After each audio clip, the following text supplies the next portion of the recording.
घबराएं नहीं, अगर आप गलती से प्रेग्नेंट हो गए हैं तो आप बिना किसी को बताए भी अपनी प्रेगनेंसी को दवाइयों के माध्यम से तुरंत खत्म कर सकते हैं। यह है वो दवाई जिसका आपको उपयोग करना होगा। इस दवाई का नाम है अनवांटेड किट। वैसे तो और भी काफ़ी सारी दवाइयाँ हैं लेकिन सबसे बेस्ट दवाई यही है। इस दवाई की खासियत ये है कि इसे आप घर पर यूज़ कर सकते हैं, आपको हॉस्पिटल में विज़िट करने की ज़रूरत नहीं है। लेकिन ऐसी कोई भी दवाई या फिर ये दवाई, इन दवाइयों को लेने से 2 प्रॉब्लम होना एक्सपेक्टेड रहती है, जिसकी वजह से ऐसी कोई भी दवाई अगर आप यूज़ कर रहे हैं, इनको लेने के बावजूद भी प्रेगनेंसी क्लियर नहीं होती है। फिर आगे जाकर आपको सर्जिकली प्रेगनेंसी को क्लियर करवाना पड़ता है, जिसे हम लोग सफाई करवाना या फिर डीएनसी करवाना बोलते हैं। तो आपको इन दोनों प्रॉब्लम से बचना होगा, आपकी जो प्रेगनेंसी है वो क्लियर हो जाएगी। तो जानते हैं 2 प्रॉब्लम वो कौन-सी हैं? पहली प्रॉब्लम है वॉमिटिंग होना यानी कि उल्टी होना।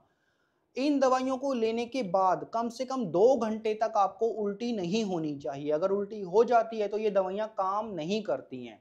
और 80% केसेज़ में जिन महिलाओं की, जिन फीमेल्स की प्रेगनेंसी क्लियर नहीं होती है, उनको वॉमिटिंग का ही प्रॉब्लम रहा होता है, जिसकी वजह से उनकी प्रेगनेंसी क्लियर नहीं होती है। और वॉमिटिंग होने का, उल्टी होने का एक मुख्य कारण तो यही रहता है कि प्रेगनेंसी में उल्टी मितली होना बहुत कॉमन है।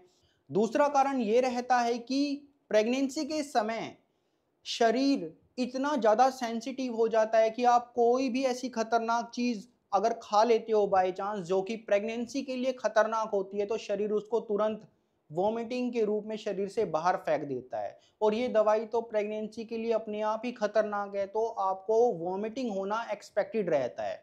जो दूसरी प्रॉब्लम है वो है दर्द होना यानी कि पेन होना। इन दवाइयों को लेने से पेन होता है। अब अगर आप एक अनप्लैन्ड बेस से यानी कि आप डायरेक्टली अगर इन दवाइयों को खा लेते हैं, तो आपको पता नहीं होता है कि इन दवाइयों को लेने से दर्द होगा। और जब दर्द शुरू होता है तो कई लोगों का ये इशू रहता है कि वो किसी को ये चीज़ बताना नहीं चाहते हैं। उनको ये नहीं चाहिए कि घर पर किसी को पता लगे कि आप ऐसा कुछ कर रहे हैं। तो दर्द को कम करने के लिए वो दवाइयों की दुकान से या घर पर कोई भी पेन किलर को खा लेते हैं। ऐसा करने से या तो इन दवाइयों का असर कम हो जाता है या फिर और कोई प्रॉब्लम हो जाती है। उदाहरण के तौर पर एक दवाई आती है एस्प्रिन या फिर डिस्प्रिन नाम से। अब इस दवाई को खाने से दर्द तो कम हो जाता है, लेकिन ये दवाई खून को पतला भी कर देती है। अगर आप ये दवाई खाते हैं तो ब्लीडिंग बहुत तेज होने लगती है। इसी प्रकार एक टैबलेट आती है मेफ्टाल स्पास नाम से। ये एक एंटी स्पास्मोडिक ड्रग है। अब इस टैबलेट को खाने से इस दवाई की जो लास्ट की 4 गोलियां, उनका असर कम हो जाता है। तो आपको सही दवाई का पता होना चाहिए कि आपको कौन सी दवाई कब खानी है। अब यहाँ पर ये मत सोचना कि अब ये बोलेगा कि पूरी वीडियो को देखना बिना स्किप किए, तभी मैं आपको दोनों प्रॉब्लम का सल्यूशन बताऊंगा। नहीं, ऐसा नहीं करने वाला हूँ, क्योंकि इस वीडियो में तो ऑलरेडी इतनी इन्फॉर्मेशन है जो कि आपके लिए जानना बहुत ज़रूरी है। तो इन दोनों प्रॉब्लम का सल्यूशन तो मैं आपको अभी ही बता रहा हूँ। जो पहली प्रॉब्लम है वॉमिटिंग, उसके लिए आपको इस टैबलेट का यूज़ करना है। जब आपको उल्टी मितली जैसा महसूस होगा तो आपको इस टैबलेट को डायरेक्ट बिना पानी के साथ मुंह में रख लेना है, चूसना है। आपको उल्टी मितली होना बंद हो जाएगा। टैबलेट का नाम है एमसेट 4 mg की टैबलेट। दूसरी प्रॉब्लम का सलूशन है ये टैबलेट। आपको ये टैबलेट तब लेनी है जब आपको बहुत तेज दर्द होगा। आपको ये टैबलेट एक घुट पानी के साथ ले लेनी है। इस टैबलेट का नाम है ब्रूफन 400 mg की टैबलेट। अब बात करें इस दवाई की, तो देखो, ये जो दवाई है ये आपको तब लेनी है जब आपको प्रेगनेंसी होगी। कुछ लोग इसको तब ले लेते हैं जब उनको पीरियड्स नहीं आ रहे होते हैं, और प्रेगनेंसी में भी पीरियड्स नहीं आते हैं, लेकिन आपको कंफर्म करना ज़रूरी है कि आपको जो पीरियड्स हैं वो प्रेगनेंसी होने की वजह से नहीं आ रहे हैं। तो प्रेगनेंसी का कंफर्मेशन कैसे करोगे? प्रेगनेंसी के कंफर्मेशन के लिए वैसे तो काफ़ी सारे टेस्ट हैं, लेकिन आपके लिए सबसे बेस्ट जो टेस्ट रहेगा वो है यूपीटी यानी कि यूरिन प्रेगनेंसी टेस्ट। इसे आप घर पर कर सकते हैं, वो भी बिना किसी को बताए। अगर आपको यूरिन प्रेगनेंसी टेस्ट कार्ड में 2 डार्क लाइन दिखाई दे रही है तो उसका मतलब ये है कि आपका टेस्ट रिजल्ट पॉजिटिव है। इसका मतलब आप प्रेग्नेंट हैं और अब आप इस दवाई को यूज़ कर सकते हैं। फिर आप पूछोगे कि सर इस दवाई को तो तब यूज़ करेंगे जब आपकी तरह ये दवाई हमारे हाथ में होगी। तो देखो, इस दवाई को अपने हाथ में लाने के लिए आपको इस दवाई को परचेज करना पड़ेगा। अब ज़्यादातर लोगों को ये लगता है कि ये दवाई भारत में बैन है, लेकिन ऐसा कुछ नहीं है। और वो लोग क्या करते हैं, इस दवाई को ब्लैक में खरीद लेते हैं दुगने तिगने प्राइस रेट में, लेकिन आपको ऐसा कुछ करने की ज़रूरत नहीं है। इस दवाई को खरीदने के लिए एक पर्ची की रिक्वायरमेंट होती है, जिसे हम लोग प्रिस्क्रिप्शन स्लिप बोलते हैं। ये जो स्लिप है, ये स्लिप आप किसी भी रजिस्टर्ड डॉक्टर के पास विजिट करके बनवा सकते हैं। इन डॉक्टर के पास में इस दवाई को लिखने का लाइसेंस होना चाहिए। एक कॉमन डॉक्टर या रजिस्टर्ड डॉक्टर इन दवाइयों को लिख नहीं सकते, उनके पास पावर नहीं होती है। इस दवाई को लिखने के लिए एक स्पेशल टाइप का लाइसेंस लगता है, जो कि भारत सरकार से लेना पड़ता है। तो इतनी डिटेल में जाने की ज़रूरत नहीं है, लेकिन आपको अपने एरिया में उन डॉक्टर को खोजना होगा, उनके पास विजिट करना, उनसे प्रिस्क्रिप्शन स्लिप बनवा लेना, फिर उस प्रिस्क्रिप्शन स्लिप को किसी भी दवाइयों की दुकान पर दिखाकर इस दवाई को परचेज कर सकते हैं, या फिर ऑनलाइन भी आप इस दवाई को परचेज कर सकते हैं। तो लो, आ गई अब आपके हाथ में ये दवाई। अब जब ये दवाई हाथ में आती है, तब काफ़ी सारे सवाल भी दिमाग में आते हैं, दिल में आते हैं कि क्या ये दवाई लेना सुरक्षित है, सेफ है, कहीं आगे जाकर कोई प्रॉब्लम ना हो जाए, कहीं लेने के देने ना पड़ जाएं। तो देखो, ऐसे सवाल आना भी बहुत कॉमन है और आने भी चाहिए। क्यों? क्योंकि एक बार ये दवाई अगर आप ले लेंगे तो आप पीछे नहीं हट सकती हो, क्योंकि पहली दवाई से ही शरीर में काफ़ी सारी प्रोसेस होने लगती है। तो मूड बना लेना कि आपको ये दवाई लेनी है या नहीं लेनी है, प्रेगनेंसी कंटिन्यू रखनी है कि प्रेगनेंसी को आपको यहीं पर रोकना है।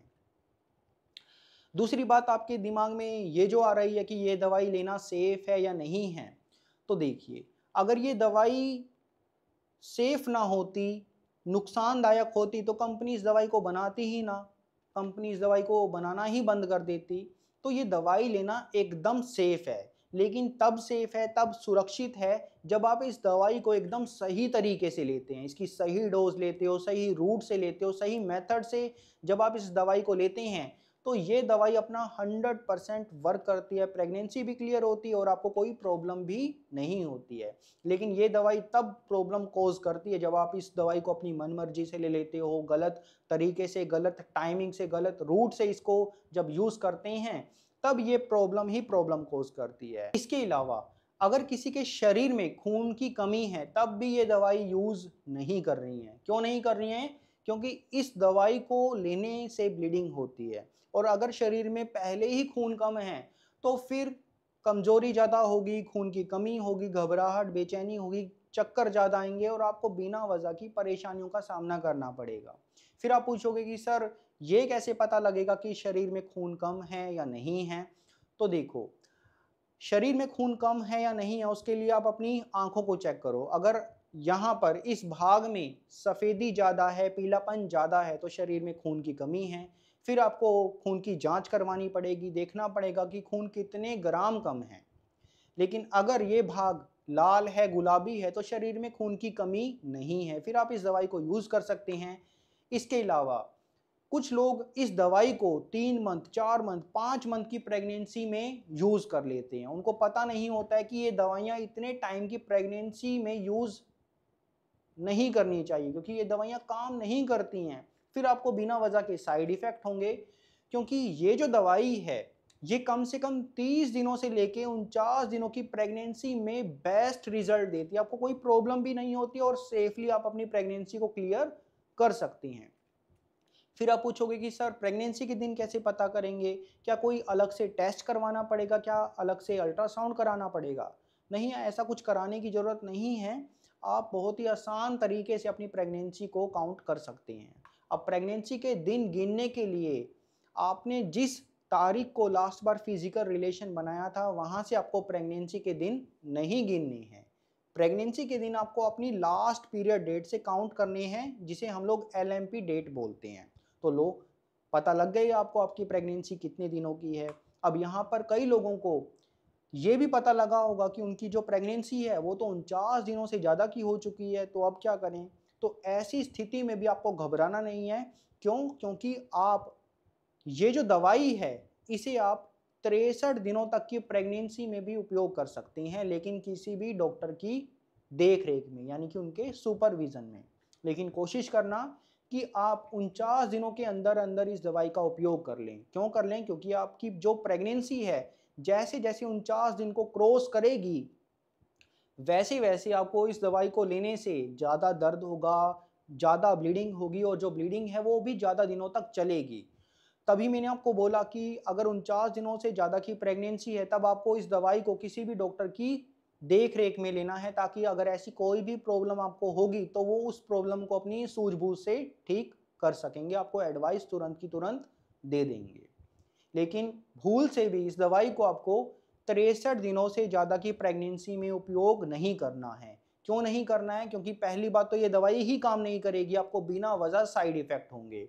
दूसरा ये कि अगर बाय चांस ये दवाई काम कर जाती है, तो एक तो बहुत तेज़ दर्द होगा, ब्लीडिंग बहुत ज़्यादा होगी, ज़्यादा दिनों तक रहेगी। हो सकता है कि इतनी ब्लीडिंग हो कि वो मैनेज कर पाना बहुत ज़्यादा कठिन हो जाए, खून की कमी हो जाए, आप चक्कर खाकर गिर जाओ, बेहोश हो जाओ, शॉक में चले जाओ, आपका बीपी कम हो जाए। फिर आपको आपके घर वाले या आस-पास जहाँ आप रह रहे हो, वो लोग आपको उठाकर अगर हॉस्पिटल ले गए, तो हॉस्पिटल में हम लोगों को सब कुछ बताना पड़ता है। फिर चाहे आपके माता-पिता आपके साथ हों, आपके भाई-बहन आपके साथ हों, सब कुछ बताना ज़रूरी हो जाता है। इसके अलावा अगर खून की कमी ज़्यादा होती है, तो हॉस्पिटल में खून की बोतलें भी लगवानी पड़ सकती हैं, तो आपको ऐसी गलती नहीं करनी है। 63 दिनों से ज़्यादा की प्रेगनेंसी में इस दवाई को आपको उपयोग नहीं करना है। अब कई लोग ऐसे होंगे जिनको प्रेगनेंसी का 63 दिनों के बाद पता लग रहा होगा, तो वो लोग क्या कर सकते हैं? उनकी मजबूरी है प्रेगनेंसी को कंटिन्यू ना रखना। तो ऐसी स्थिति में भी आप घबराओ मत। आप अपनी प्रेगनेंसी को सर्जिकली क्लियर करवा सकते हैं। ज़्यादा जानकारी के लिए आप इस वीडियो को देख सकते हो, या फिर आप अपने नियरेस्ट किसी भी डॉक्टर के पास विजिट करके उनसे सलाह ले सकते हो। अब यहाँ पर कई लोगों के दिमाग में ये भी सवाल आ रहा होगा, या वो लोग ये भी सोच रहे होंगे कि क्या हमारी प्रेगनेंसी इस दवाई को लेने से क्लियर होगी भी या नहीं होगी, या जो ये मेथड मैं आपको बताने जा रहा हूँ ये मेथड काम करेगा भी या नहीं करेगा। तो देखो, इसके लिए मैं आपको एक प्रूफ दिखा देता हूँ। तो ये अल्ट्रासाउंड आप देख सकते हो, दवाई लेने से पहले का अल्ट्रासाउंड है, और ये वाला अल्ट्रासाउंड जिसमें प्रेगनेंसी क्लियर हो चुकी है, ये दवाई लेने के बाद का अल्ट्रासाउंड है। ये प्रूफ है कि ये दवाई काम करती है, और जो मेथड मैं आपको बताने जा रहा हूँ वो मेथड भी काम करता है। अब ये मेथड कौन सा है, उसको जानने से पहले आपको कई बातें ध्यान भी रखनी है। पहली बात आपको ये ध्यान रखनी है कि इस दवाई को लेते समय आपकी जो उम्र है वो कम से कम 18 साल होनी चाहिए। दूसरी बात आपको ये ध्यान रखनी है कि आपका यूरिन प्रेगनेंसी टेस्ट पॉजिटिव होना चाहिए, उसमें 2 डार्क लाइन दिखाई देनी चाहिए, एक लाइन नहीं होनी चाहिए। एक लाइन का मतलब है कि आपका टेस्ट नेगेटिव है और आप प्रेग्नेंट नहीं हैं। अगर आप प्रेग्नेंट नहीं हैं तो आप इस दवाई का यूज़ मत करना, क्योंकि ये दवाई काम नहीं करेगी, फिर आपको साइड इफ़ेक्ट ही होंगे। तीसरी बात आपको ये ध्यान रखनी है कि आपकी जो प्रेगनेंसी है वो बच्चेदानी के अंदर होनी चाहिए, जिसे हम लोग इंट्रा यूटेराइन प्रेगनेंसी बोलते हैं। इस बात का कंफर्मेशन अल्ट्रासाउंड से होता है, और अल्ट्रासाउंड इसलिए भी ज़रूरी है ताकि हम लोग ये पता कर सकें कि कहीं आपको एक्टोपिक प्रेगनेंसी तो नहीं है। और अगर एक्टोपिक प्रेगनेंसी है और आप इस किट का सेवन कर रहे हैं तो आपको लेने के देने पड़ सकते हैं।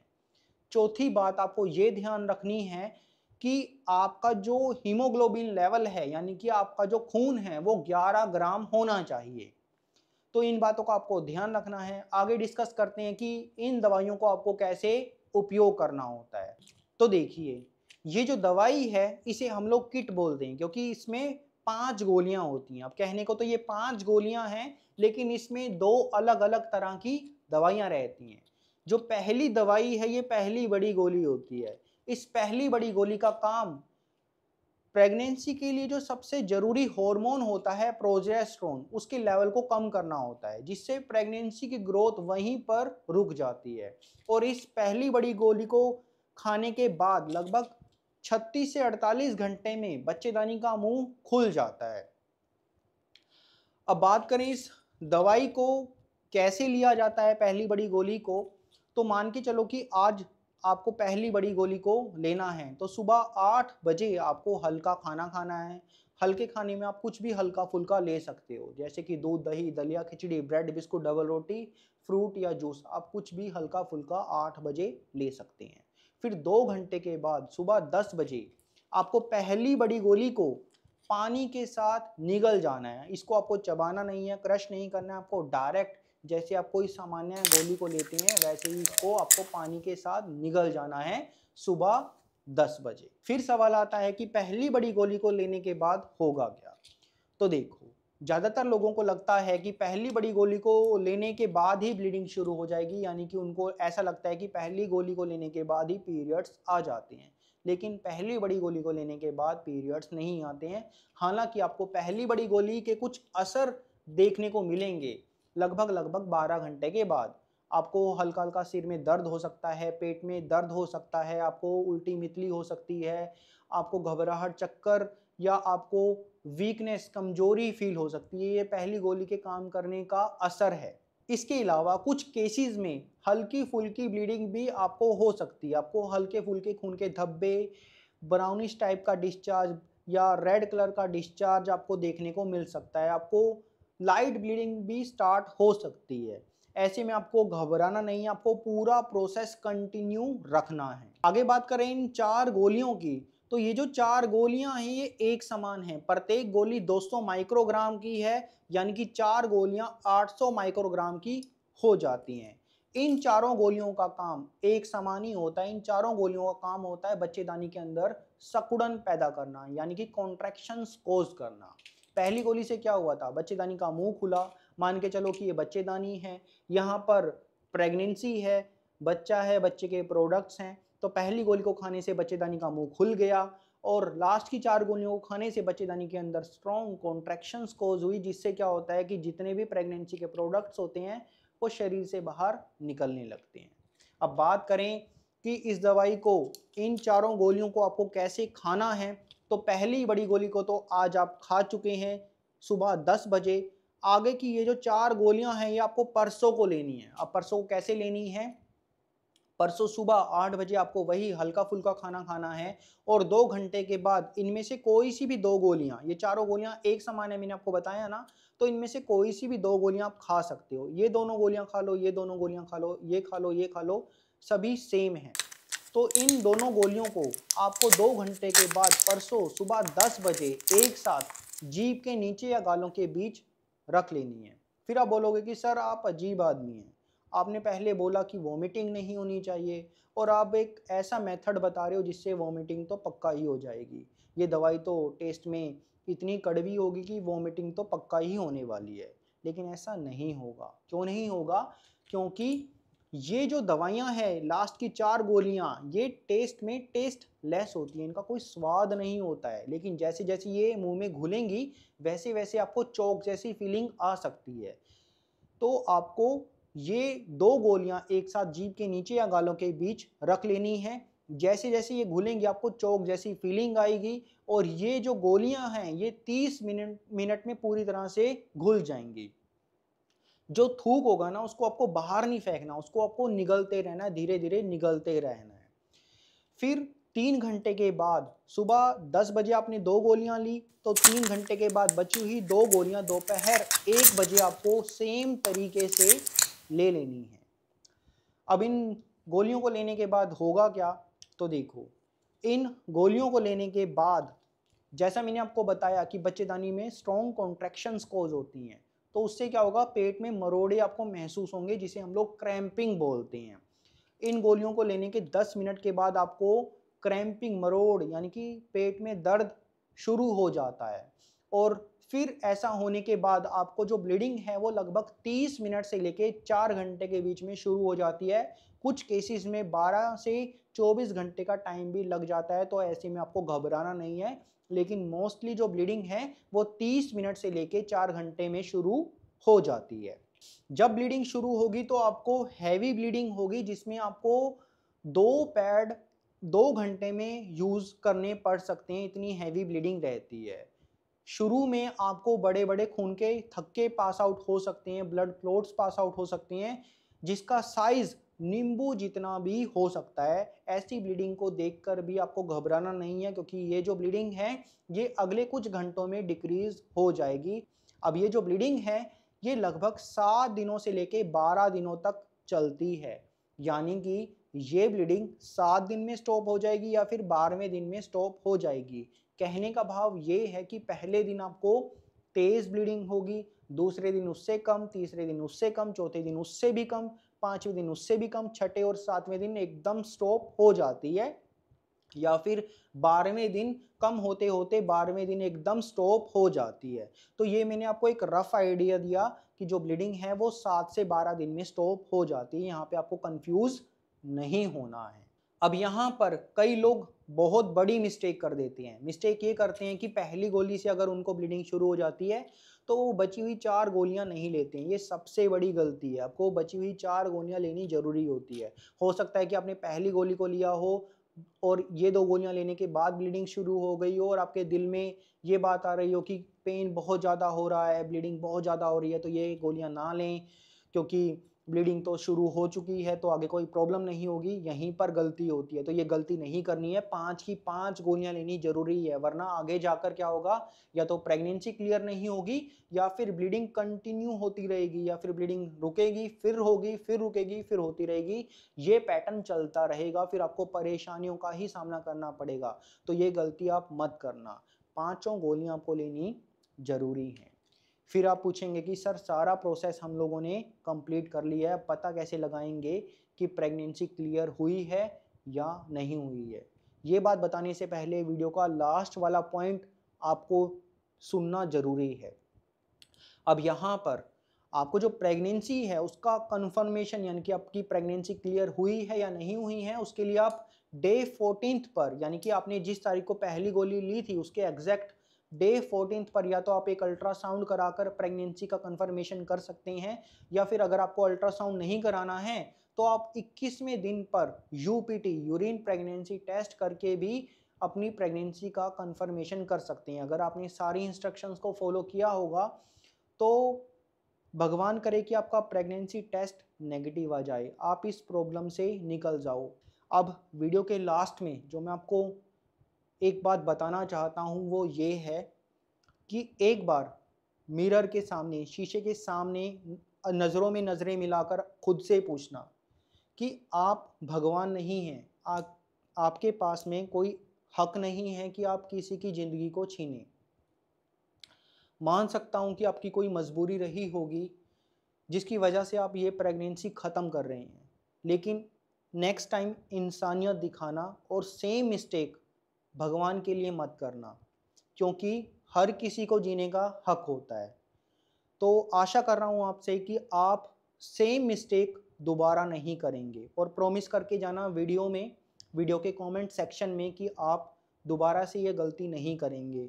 अगर आपको ये वीडियो पसंद आई है, ये इन्फॉर्मेशन अगर अच्छी लगी है, तो प्लीज़ वीडियो के कमेंट सेक्शन में मुझे प्रॉमिस करके जाना कि ये गलती आप दोबारा नहीं करेंगे। और हाँ, इस टाइम पर एक अच्छी डाइट आपको फॉलो भी करनी है। उसके लिए ये वीडियो देखना आपके लिए काफ़ी हेल्पफुल रहेगा। अगर आप इस वीडियो को देखेंगे और डाइट प्लान को फॉलो करेंगे तो आने वाले जो पीरियड साइकिल है वो भी टाइम टू टाइम आते रहेंगे, और ये जो पूरा प्रोसेस हुआ था इससे आपको ज़्यादा साइड इफ़ेक्ट भी नहीं होंगे।